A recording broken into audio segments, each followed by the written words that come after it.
Today, what I want to do is get a little bit more granular. I've decided to focus on three main target profiles. Okay, now, as I thought about this show, I thought, okay, who shall I really hone in on here? Who should we filter and talk about strength and conditioning as it relates to this group? And ultimately, it came out with three main groups that I thought would be beneficial. The first is endurance athletes globally. Why you should absolutely, if you are an endurance athlete, integrate strength into your training. That was a big argument about 10 or 15 years ago. It seems like the argument is won, but I do want to start the show off with a little bit of an overview with endurance athletes.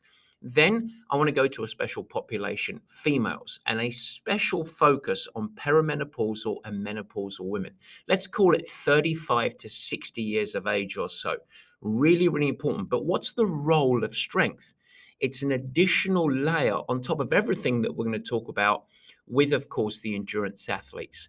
And then finally, we're going to have a specific focus for the mature athlete. So that's men and women, female athletes, male athletes that are 55 years and above. We could argue that it might even start about 45 years and above. But what's the value beyond just the global endurance athlete promise? Where does it really become important for that population?